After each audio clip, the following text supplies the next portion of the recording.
beriku hidup, Kau beriku hidup dan keselamatan selamanya. Haleluya. Terima kasih Bapa, terima kasih. Engkaulah yang menjadi sumber kekuatan kami Tuhan. Engkau sumber pengharapan, sumber kemenangan dalam hidup kami.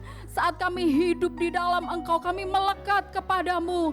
Kami percaya kemenangan menjadi bagian setiap kami. Terima kasih Tuhan Yesus, terima kasih. Saat ini tiba waktunya untuk kami mendengarkan firman-Mu. Mari Tuhan berbicaralah kepada setiap kami Tuhan. Kami buka hati kami buka hidup kami untuk firman-Mu menjamah setiap kami. Kami percaya firman-Mu berkuasa, mengubahkan, memulihkan, memerdekakan kami semua ya Bapa. Roh Kudus bekerjalah di tengah-tengah kami. Dalam nama Tuhan Yesus kami siap mendengar firman-Mu. Amin. Puji Tuhan. Shalom Bapak Ibu. Puji Tuhan, silakan duduk. Senang kita bisa berjumpa kembali ya.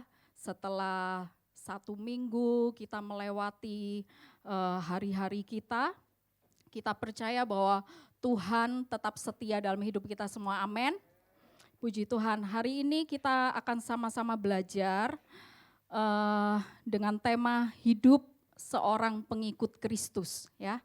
Hidup seorang pengikut Kristus, langsung saja kita buka di dalam 1 Yohanes pasal 2 ayat yang ke-6.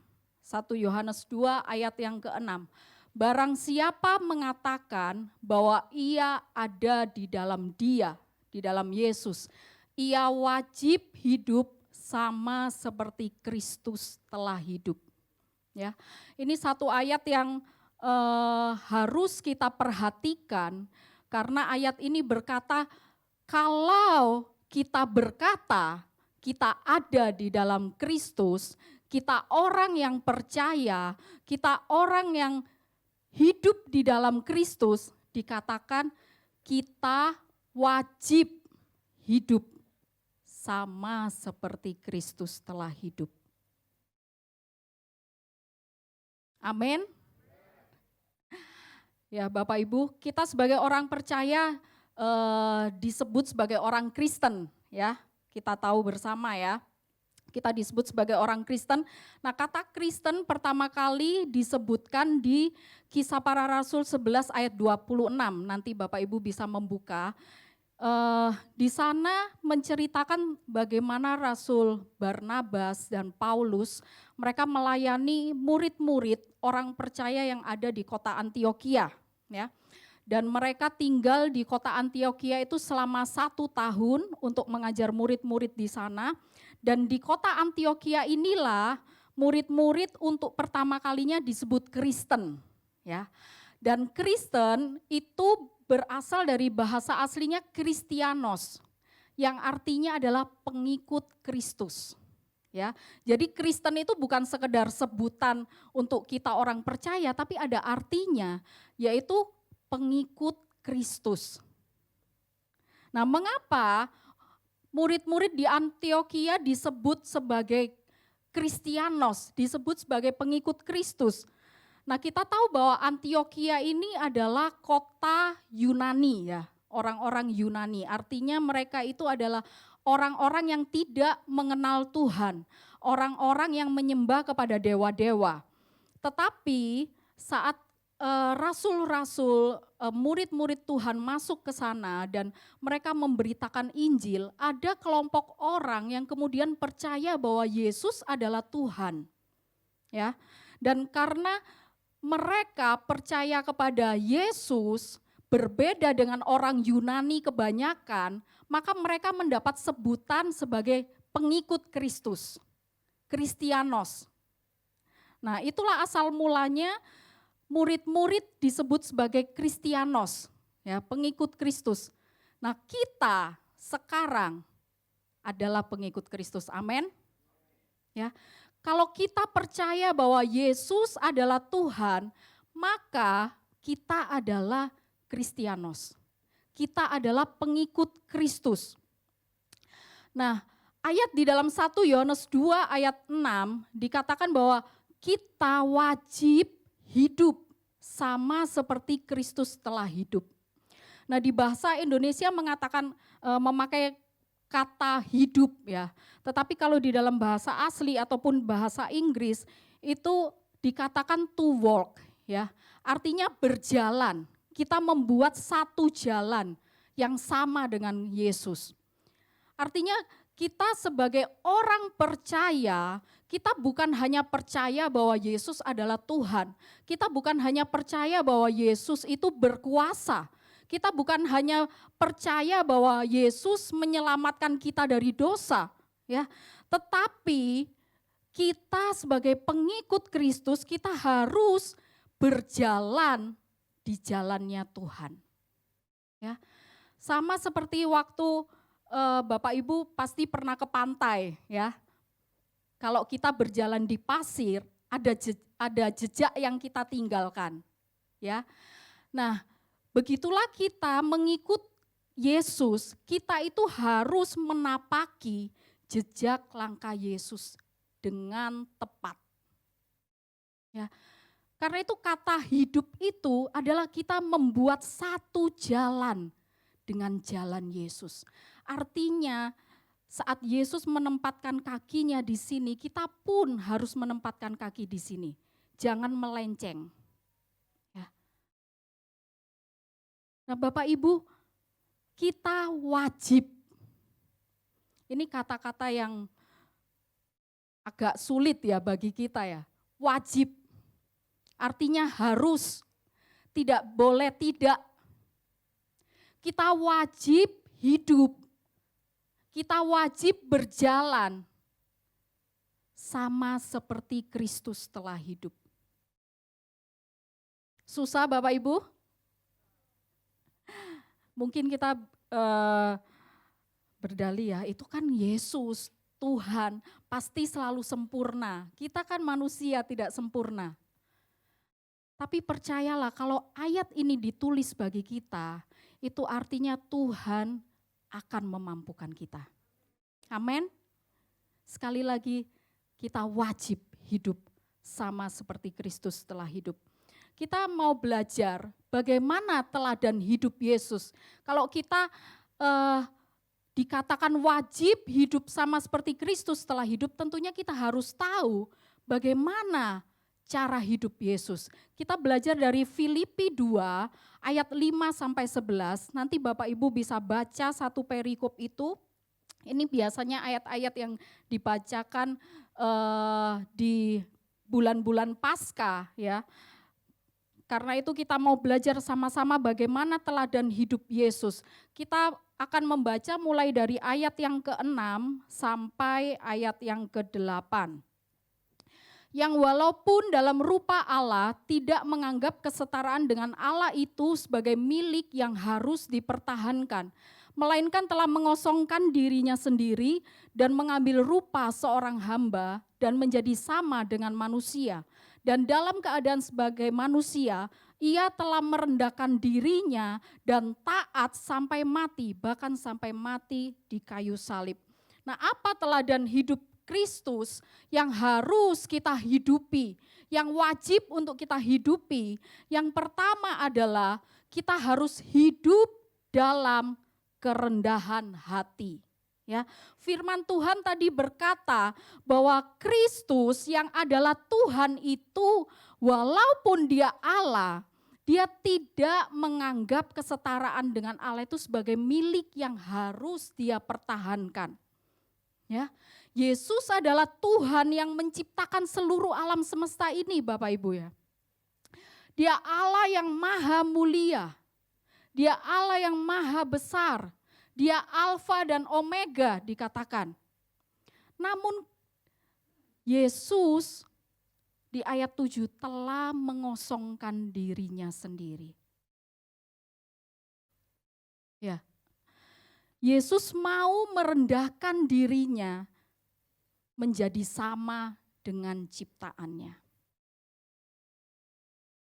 Yesus yang adalah Tuhan menjadi manusia. Bapak Ibu, ada sebuah ilustrasi ya. Ini untuk sedikit menggambarkan, untuk sedikit kita membayangkan bagaimana Kristus yang adalah Tuhan menjadi manusia. Ini sebuah ilustrasi saja ya Bapak Ibu ya. Ada seorang yang penyayang binatang. Dia sayang dengan semua binatang gitu ya. Suatu hari saat dia berjalan, dia melihat ada deretan semut yang berjalan, tapi menuju ke jalan raya. Semut itu berjalan berbaris menuju mau melintas jalan raya. Nah tentunya di jalan itu banyak mobil, banyak kendaraan gitu ya.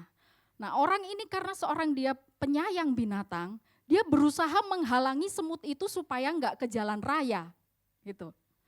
Dia ambil batu, dia taruh di depan semut itu, ternyata semut itu melewati batu itu, mereka terus berjalan menuju jalan raya. Dia mencari segala macam cara untuk supaya semut ini enggak mati, enggak terlindas oleh kendaraan. Dia, hai semut jangan lewat sini. Dia berusaha berteriak, apapun dia lakukan. Tapi semut-semut itu enggak mengerti apa yang dikatakan oleh orang ini. Nah Bapak Ibu, bagaimana caranya supaya semut-semut ini tahu dan mengerti bahwa jalan yang akan mereka lalui itu membawa kepada kebinasaan. Bagaimana supaya mereka tahu mereka berjalan di jalan yang salah? Satu-satunya cara adalah orang yang sayang dengan binatang ini harus menjadi semut, supaya dia dapat berbicara dalam bahasa semut dan mengatakan bahwa itu adalah jalan yang salah. Bayangkan seorang manusia yang dapat mengangkat barang, ya, tiba-tiba menjadi semut yang kecil. Kita mengangkat meja bisa seorang diri, tapi semut yang kecil tidak dapat melakukan apa-apa. Itu sebuah ilustrasi Bapak Ibu, bagaimana Yesus yang adalah Tuhan, yang maha kuasa, yang sanggup melakukan segala sesuatu, karena dia cinta kepada kita dan kepada saya dan saudara, dia mau menjadi kecil. Dia mau dibatasi oleh tubuh jasmani yang lemah ini. Kita percaya bahwa Yesus saat menjadi manusia, dia adalah Tuhan 100% dan manusia 100%. Sekalipun dia adalah Tuhan, dia tetap mengalami kelemahan. Dia lahir sebagai seorang bayi, dia mengalami pertumbuhan sama seperti kita. Dia mengalami sakit, bahkan dikatakan Yesus pernah menangis. Dia sama seperti kita. Yesus yang maha besar mau merendahkan dirinya sama seperti kita untuk menyelamatkan kita. Ini adalah teladan dari Tuhan Yesus. Ya. Jadi kita harus hidup dalam kerendahan hati. Rendah hati itu apa? Rendah hati adalah kekuatan untuk mendahulukan kehendak Tuhan dan orang lain di atas kehendak pribadi kita. Ya, sama seperti Yesus dengan kerendahan hatinya, dia mengerjakan kehendak Bapa di atas kehendaknya sendiri. Kita masih ingat ya Bapak Ibu, peristiwa saat Yesus di Taman Getsemani, menjelang dia ditangkap sebelum akan kemudian disalibkan. Bagaimana Yesus berdoa, dikatakan sampai keluhnya itu seperti tetesan darah. Karena dia begitu gemetar, dia begitu mengalami ketakutan. Dia sebagai manusia harus mengalami siksaan yang begitu berat. Dia harus terpisahkan dengan Bapa. Ya, tetapi di dalam doanya, dia berkata, bukan kehendakku, tapi kehendakmu yang jadi. Itulah kerendahan hati Bapak Ibu. Kita mendahulukan apa yang Tuhan mau, bukan apa yang kita mau. Ya, kita mendahulukan orang lain.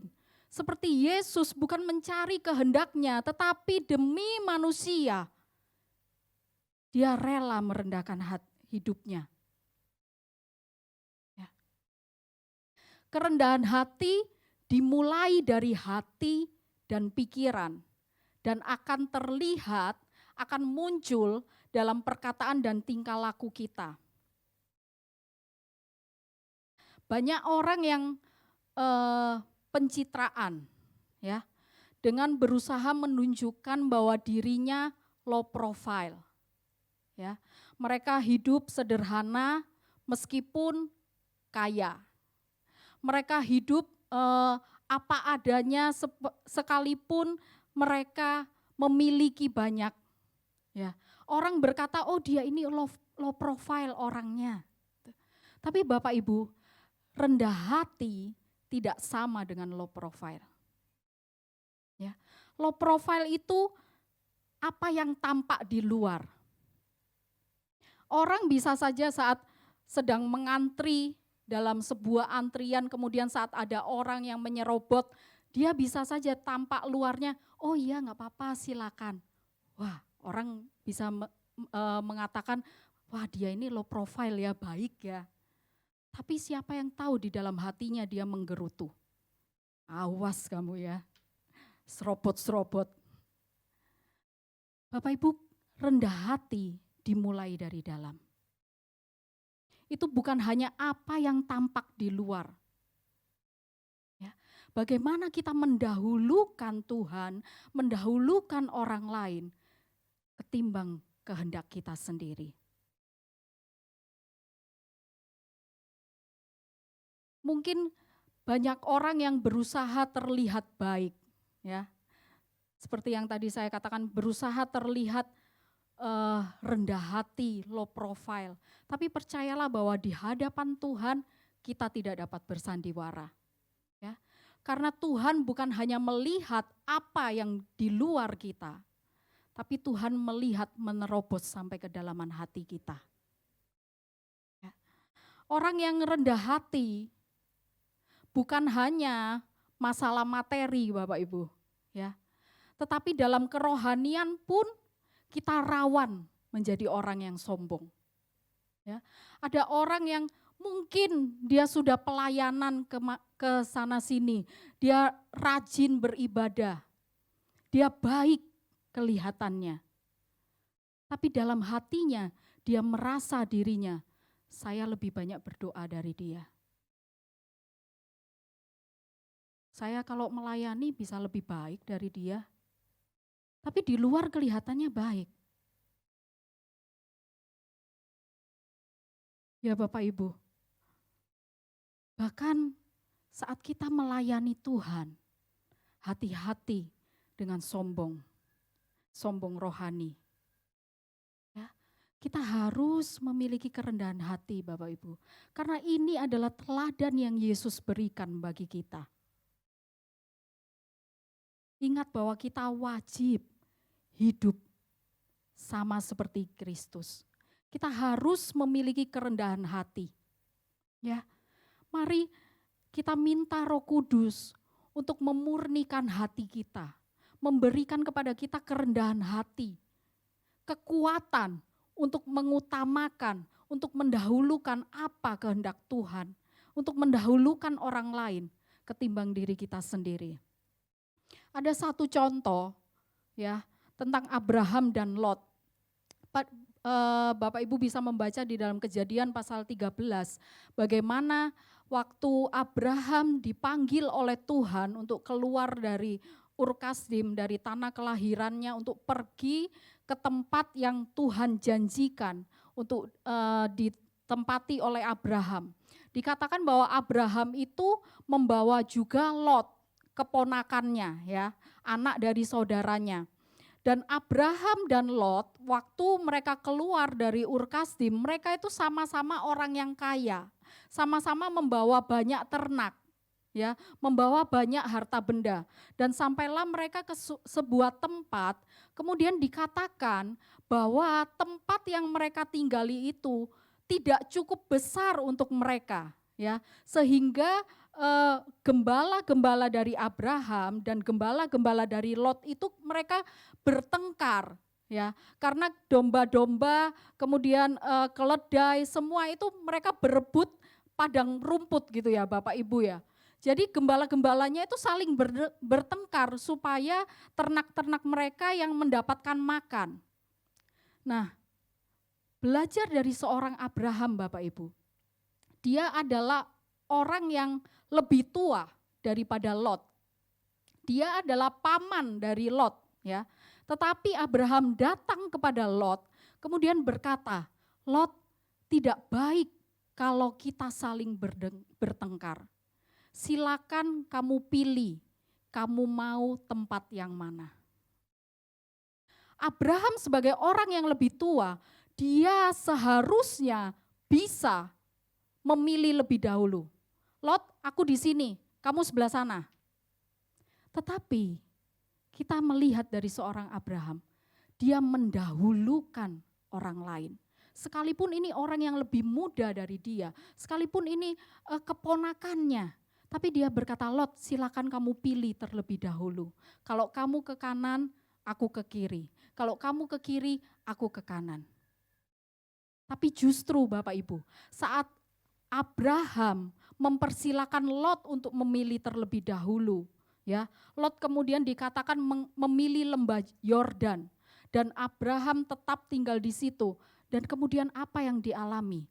Saat Abraham memiliki kerendahan hati, Tuhan datang kepada Abraham dan berkata, "Abraham, lihat sekelilingmu, utara, selatan, timur, barat, semua yang kamu lihat akan menjadi milikmu." Saat Abraham mau mendahulukan orang lain, dia memiliki kerendahan hati. Tuhan tahu. Dan Tuhan memberkati setiap kerendahan hati daripada Abraham. Karena itu Bapak Ibu, saat kita rendah hati, percayalah bahwa Tuhan melihat dan Tuhan pasti akan memberkati kita. Mungkin kita sepertinya rugi, ya, menyuruh orang lain untuk memilih terlebih dahulu. Kita sepertinya rugi, mendahulukan kepentingan orang lain. Tapi percayalah, pada saat kita dengan rendah hati, kita mau mengikuti teladan hidup Kristus, Tuhan pasti memberkati. Amin. Dan kemudian apa teladan Yesus berikutnya? Ya. Yang kedua adalah kita harus hidup dalam ketaatan. Di dalam ayat yang ke-8, Filipi 2 ayat 8 dikatakan, "Dan dalam ketaatan dalam keadaan sebagai manusia, ia telah merendahkan dirinya dan taat sampai mati, bahkan sampai mati di kayu salib." Ya, Yesus telah memberikan teladan yang sempurna bagaimana dia taat kepada kehendak Bapa. Sekalipun Yesus sebagai manusia harus mengalami siksaan yang begitu berat, ya, mengalami hukuman yang begitu berat. Dia dihina, dicambuk, bahkan sampai mati di atas kayu salib. Tapi firman Tuhan berkata, Yesus taat sampai mati.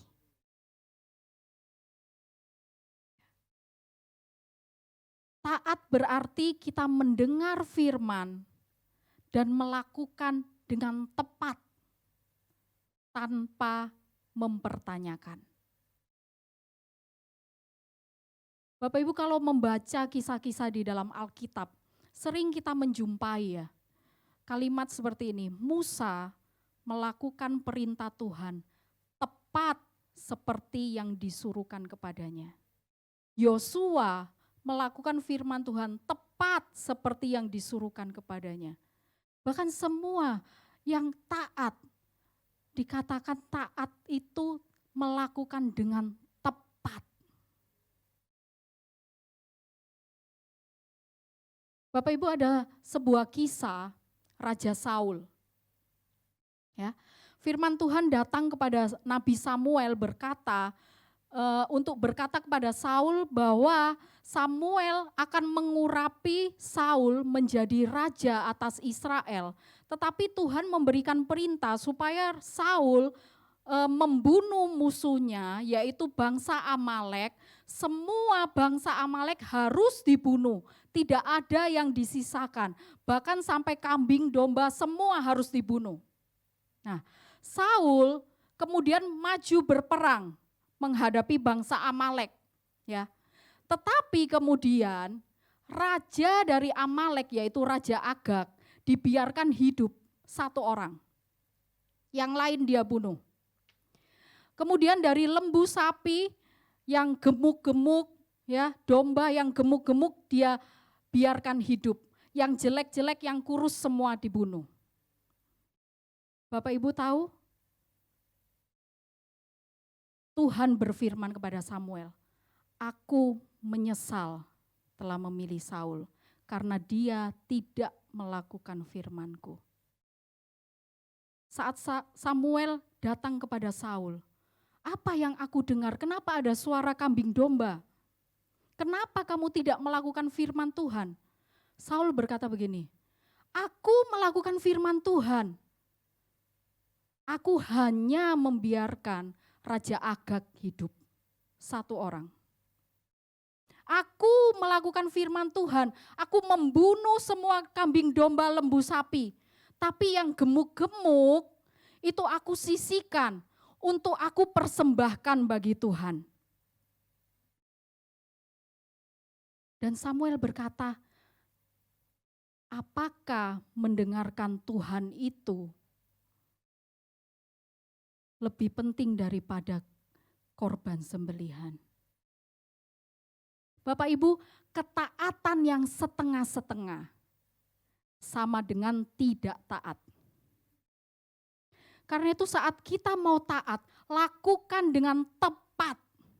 Ya, lakukan dengan tepat tanpa mempertanyakan. Ya, kita banyak melihat kalau Bapak Ibu membaca dalam kisah-kisah di Alkitab, begitu banyak firman Tuhan yang sepertinya enggak masuk akal.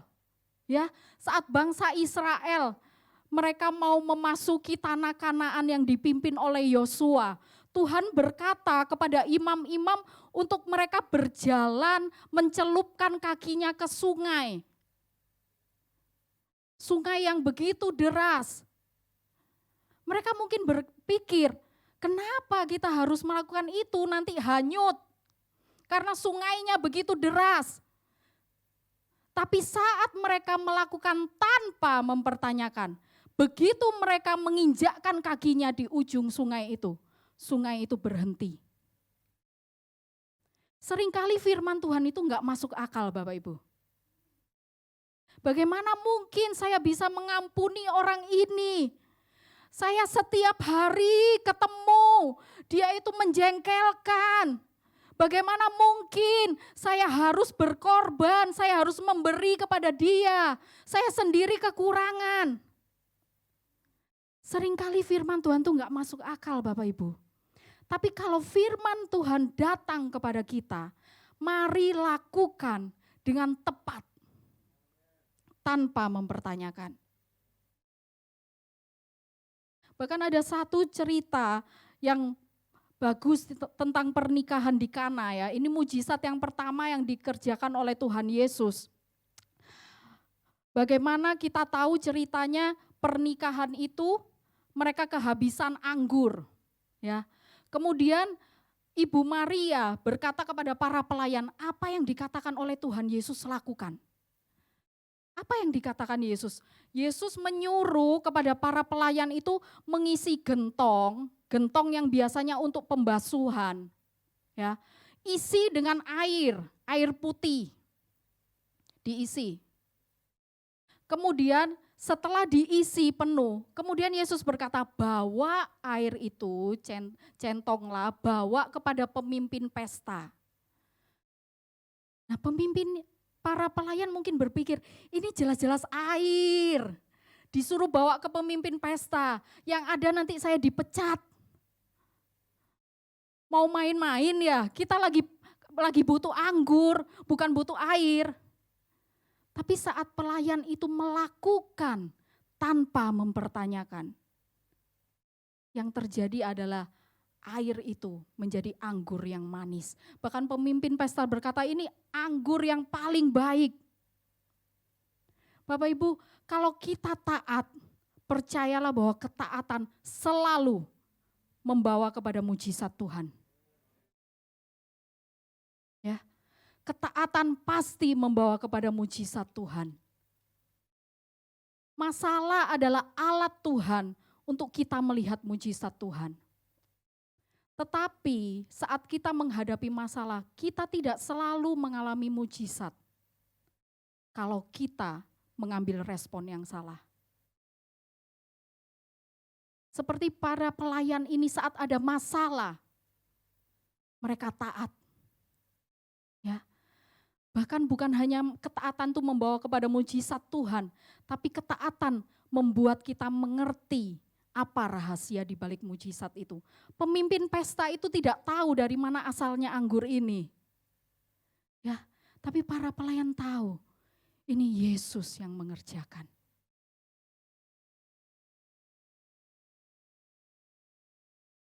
Bapak Ibu, saat kita mau taat, mari lakukan dengan hatimu yang mengasihi Tuhan.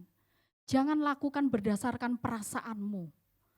Ini enak, enggak enak. Jangan lakukan dengan logika. Karena Tuhan selalu bekerja di luar logika kita. Saat kita mau taat, percayalah ada mujizat yang terjadi. Amin. Nah, ini adalah teladan Yesus yang wajib untuk kita hidupi, Bapak Ibu ya. Kita hidup dalam kerendahan hati dan kita hidup dalam ketaatan. Dan pada saat kita melakukan apa yang Yesus mau, ada dampak yang akan kita terima. Ya, sama seperti Yesus dikatakan Filipi 2 ayat 9 sampai 11, itulah sebabnya Allah sangat meninggikan Dia dan mengaruniakan kepadanya nama di atas segala nama, supaya dalam nama Yesus bertekuk lutut segala yang ada di langit dan yang ada di atas bumi dan yang ada di bawah bumi. Dan segala lidah mengaku Yesus Kristus adalah Tuhan bagi kemuliaan Allah Bapa. Ini adalah apa yang diterima oleh Yesus saat Dia merendahkan dirinya, Dia taat kepada kehendak Bapa. Allah sangat meninggikan kita, sangat meninggikan Yesus, ya. Dan itulah yang akan kita terima kalau kita mau menghidupi cara hidup Kristus itu. Kita hidup dengan rendah hati, kita hidup dengan taat. Apa yang akan dampak yang akan kita terima adalah Tuhan akan memberikan kepada kita kemuliaan. Sama seperti Bapa meninggikan Yesus, memberikan kepada Dia nama di atas segala nama. Tuhan akan memberikan kemuliaan kepada kita. Kemuliaan itu apa? Kemuliaan itu berbicara tentang kualitas hidup. Ya. Saat kita mau hidup dengan rendah hati, kita hidup dengan taat, maka Tuhan akan membawa hidup kita semakin hari semakin serupa dengan Kristus. Ya, ada kualitas hidup, ada karakter yang terus diubahkan, ada sifat-sifat yang terus diperbaharui. Percayalah bahwa Tuhan akan terus membawa kita naik, memiliki kualitas hidup dalam hidup kita. Ya, dan kemuliaan juga berbicara tentang promosi Tuhan. Promosi ini dalam segala hal, ya, dalam pekerjaan, dalam keluarga. Percayalah bahwa ada promosi Tuhan, ada waktu Tuhan untuk mengangkat kita. Kalau kita mau hidup sama seperti Kristus hidup. Ya. Kemudian dampak apa juga yang akan kita terima, yaitu hidup kita menjadi berkat dan membawa orang mengenal Kristus. Ya, seperti ayat tadi kita baca bahwa semua lutut akan bertekuk lutut menyembah dan mengaku bahwa Yesus adalah Tuhan. Kalau kita hidup dalam kerendahan hati, kita hidup dalam ketaatan kepada Tuhan, percayalah bahwa hidup kita akan berdampak bagi banyak orang. Kita akan membawa orang-orang datang kepada Tuhan. Saya undang pemain musik. Bapak Ibu, firman Tuhan tidak saya panjangkan, tapi apa yang datang kepada kita saat siang hari ini. Ayat pokok kita berkata, jika kita adalah pengikut Kristus. Kalau kita berkata kita ada di dalam Kristus, kita wajib hidup sama seperti Kristus telah hidup. Kita wajib berjalan di jalan Yesus. Mari saat siang hari ini kita mau merenungkan setiap hidup kita. Jangan melihat kepada orang lain, tapi kepada setiap kita pribadi. Apakah kita sudah memiliki kerendahan hati? Apakah kita memiliki kekuatan untuk mendahulukan apa yang Tuhan mau? Apakah kita sudah mendahulukan orang lain? Atau kita selalu ingin dilihat orang? Mari kita cek hati kita masing-masing, apakah kita sudah menjadi orang yang taat, melakukan apa yang Tuhan mau, tepat seperti yang Dia minta untuk kita lakukan. Bagaikan bejana, siap dibantu, demikian hidupku di tangan-Mu. Dengan urapan kuasa Roh-Mu, ku dibaharui selalu. Jadikan ku Allah, jadikan ku Allah dalam rumah-Mu. Inilah hidupku di tangan-Mu, bentuklah seluruh kehendak-Mu, pakailah sesuai rencana-Mu. Ku mau seperti-Mu, ku mau seperti-Mu Yesus, disempurnakan selalu dalam setiap jalanku, memuliakan nama-Mu. Saya undang kita bangkit berdiri. Mari buka hatimu untuk Tuhan membentuk kita bagaikan bejana, siap dibantu, demikian hidupku di tangan-Mu.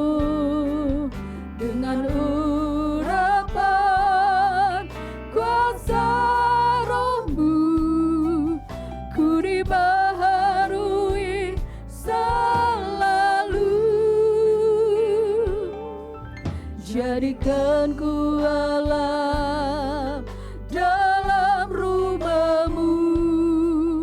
Inilah hidupku di tangan-Mu, bentuklah seluruh kehendak-Mu, pakailah sesuai rencana. Ku mau seperti-Mu, ku mau seperti-Mu Yesus, disempurnakan selalu dalam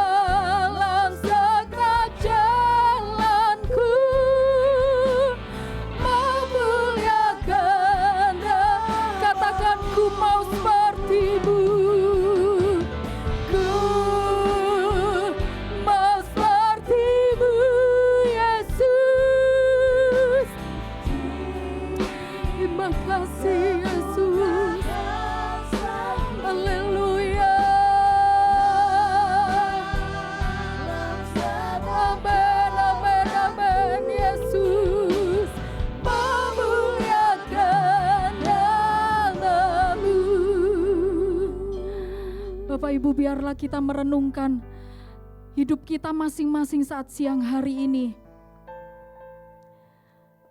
Kalau kita belum mengalami promosi Tuhan, kalau kita belum mengalami Tuhan membuka jalan-jalan kita, Tuhan memberikan kemuliaan dalam hidup kita, bahkan hidup kita belum menjadi berkat, jangan-jangan kita belum hidup sama seperti Kristus telah hidup. Percayalah bahwa Tuhan melihat setiap hati kita. Kita tidak dapat bersandiwara di hadapan Tuhan. Apakah kita sudah menjadi orang yang rendah hati? Apakah kita sudah menjadi orang yang sungguh-sungguh taat kepada Dia? Atau kita menjadi sombong? Kita merasa diri kita lebih baik, merasa diri kita lebih berohani dari orang lain.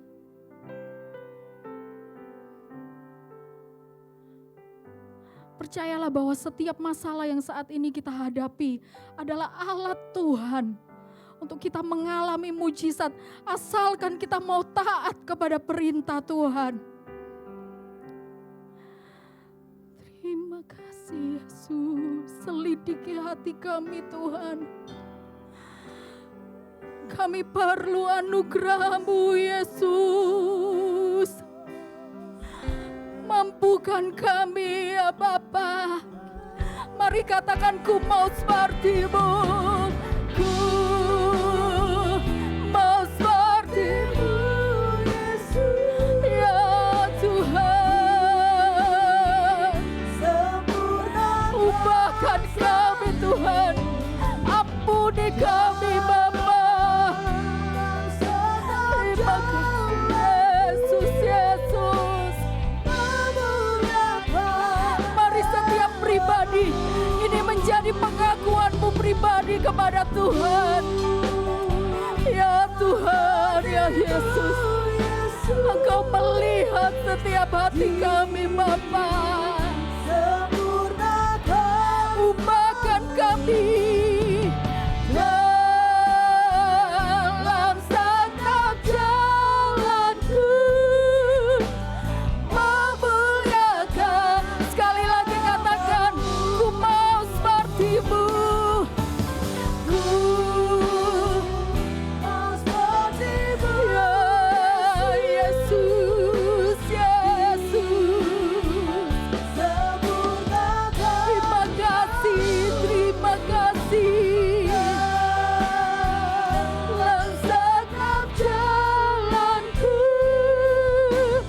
memuliakan nama-Mu.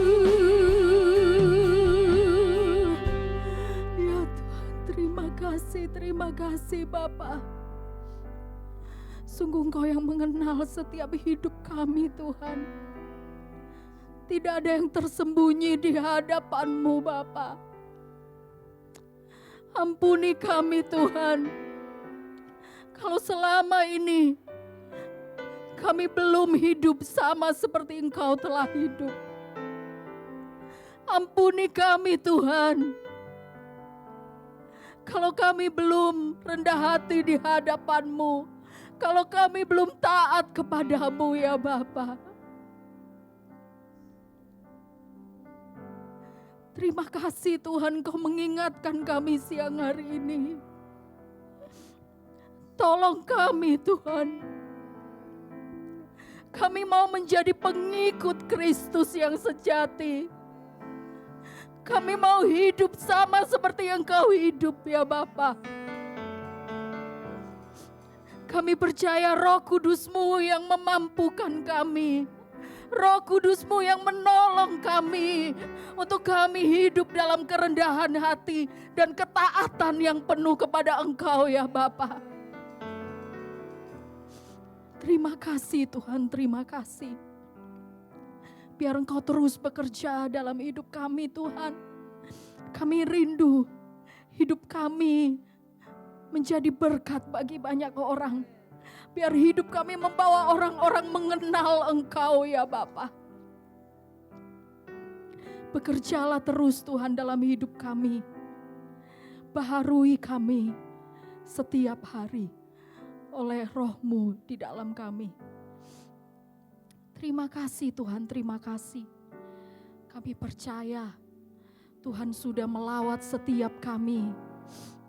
Engkau yang terus memampukan kami, bukan hanya selesai siang hari ini, tapi setiap hari dalam hidup kami. Kami terus mau hidup seperti Engkau telah hidup. Terima kasih Bapa, terima kasih. Dalam nama Tuhan Yesus kami mengucap syukur. Amin.